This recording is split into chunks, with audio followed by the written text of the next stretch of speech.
اسی سفر کے اندر ایک اور فقہی مسئلہ جس کے اوپر امت میں آپ حیران رہ جائیں گے، بڑے زیادہ اقوال ہیں، لیکن جو بات راجح ہے وہ آپ کے سامنے رکھتا ہوں۔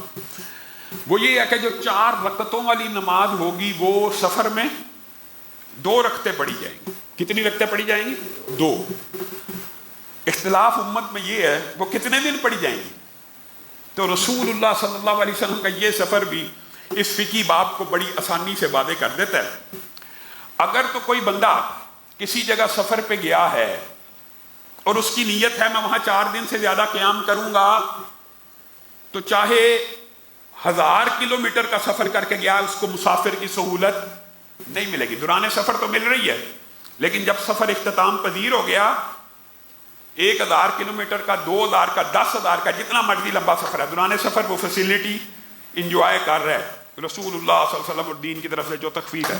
لیکن جب بھی اس مقام پہ پہنچا اور اس کا ارادہ کیا ہے میں 4 دن سے زیادہ رہوں گا، اس کی مسافر کی فیسیلٹی ختم، اسی دن سے پوری نماز پڑھے گا۔ اگر اس کا ارادہ ہے میں 4 دن سے کم رہوں گا، اس کی فیسیلٹی برقرار ہے۔ اور اگر وہ گو مگو کا شکار ہے، جو فتح مکہ کا باب ہے کہ میں نے کتنے دن رہنا مجھے نہیں پتا، ہو سکتا ہے پرسوں چلا جاؤں، ہو سکتا ہے کل نکل جاؤں، جیسے ہی معاملہ کلیئر ہوگا نکل جاؤں، ایسے عالم میں وہ 1 سال بھی کسی جگہ رہے مسافر کی فیسیلٹی انجوائے کر سکتا ہے۔ رسول اللہ صلی اللہ علیہ وسلم فتح مکہ میں کتنے دن رہے؟ 19 دن۔ اور رسول اللہ صلی اللہ علیہ وسلم کی یہ کیفیت تھی، یہ والی کہ آپ کسی بھی وقت نکل سکتے تھے۔ اور آگے جب ابھی ہم حنین کی بات کریں گے تو اچانک رسول اللہ صلی اللہ علیہ وسلم نکل گئے، کوئی پتہ نہیں تھا، متیقن نہیں تھا کہ میں 4 دن سے زیادہ۔ یہ راجع بات ہے۔ جو اس کے اندر اختلاف ہے وہ علماء نے، یہ ہے اختلاف بھی ہے لیکن راجع بات آپ کے سامنے رکھ دی ہے۔ علماء نے اس سفر سے یہ استدلال کیا کہ سفر کی جو فیسیلیٹیشن ہے وہ 19 دن تک ہو سکتی ہے۔ یہ بات درست نہیں، اس کی مدت 4 دن ہی ہے، اور مسح کی جو مدت 3 دن، وضو وغیرہ کے احکامات آپ سب لوگ ماشاءاللہ اب علم عام ہو گیا، اس لیے فیسیلٹی جو سفر کی ملے گی وہ صرف 4 دن تک بس۔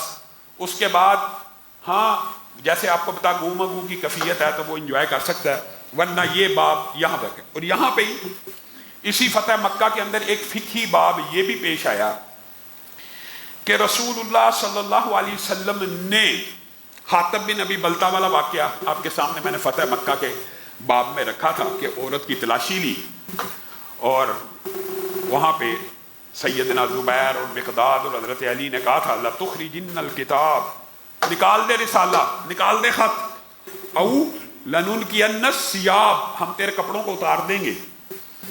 تو رسول اللہ صلی اللہ علیہ وسلم کے ان صحابہ کے طرز عمل سے یہ بات ثابت ہوئی کہ اگر عورت دشمن ہو اور اس کی جامہ تلاشی لینا مقصود ہو اور کوئی عورت اویلیبل نہ ہو تو مسلمان اپنی سرحدوں کی، اپنی ریاست کی اور اپنے وطن کی حفاظت کے لیے اس کی جامہ تلاشی لے سکتے ہیں۔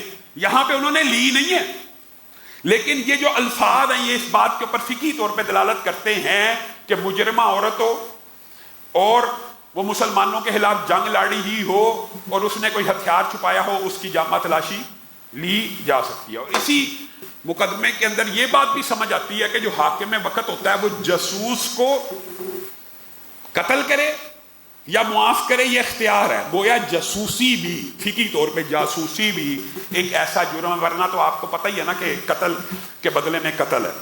اور یہ معروف بات ہے دیت کے اوپر یا قصاص کے اوپر جو مقدمات ہوتے ہیں کہ کسی انسان کو کیوں قتل کیا جا سکتا ہے، وہ جو وجوہات ہیں وہ آپ لوگ جانتے ہیں۔ اگر ڈاکو ہو، آدمی ریپسٹ ہو، مجرم ہو، قتل کرنے والا ہو، ان کو قتل کیا جائے گا، بچوں کا اغوا کرنے والا، یعنی فتنہ فساد، بڑے جرائم کرنے والوں کو قتل کیا جاتا ہے۔ تو یہاں پہ جو جاسوسی ہے وہ بھی بڑے جرائم میں شامل ہے اسلامی ریاست کے خلاف۔ اس لیے جو جاسوس ہوتا ہے اس کو قتل کرنا شریعت اسلامیہ میں امام کی ثوابدید یعنی حاکم کی ثوابدید کے اوپر ہوتا ہے کہ وہ چاہے اس کو قتل کر دے اور چاہے اس کو چھوڑ دے۔ اسی طرح دیگر فقہی ابواب بھی اسی سفر میں بہت سے ہیں۔ علماء نے تو 20-25 بیان کیے، صرف موٹے موٹے آپ کے سامنے تذکرہ کر رہا ہوں، پھر بات کو آگے بڑھاتے ہیں۔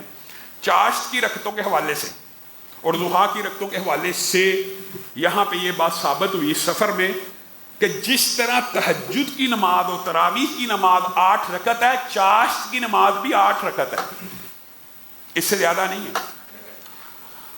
اور اس کے جو فضائل و مناقب ہیں وہ آپ سب جانتے ہیں کہ جو بندہ فجر کی نماز پڑھ کر بیٹھا رہے اپنی نشست پہ یا مسجد میں اللہ کا ذکر کرتا رہے، 2 رکعت پڑھے، 8 کی بات نہیں، اس کو ایسے ہے جیسے حج اور عمرے کا ثواب مل گیا۔ اور اگر 2 سورج نکلنے کے بعد پڑھتا تو جنت میں ایک محل بن گیا۔ یہ 8 رکعت جس طرح رات کی نماز ہے اسی طرح 8 رکعت چاشت کی نماز ہے، یہ بھی فقہی طور پہ یہاں پہ یہ بات ثابت ہے۔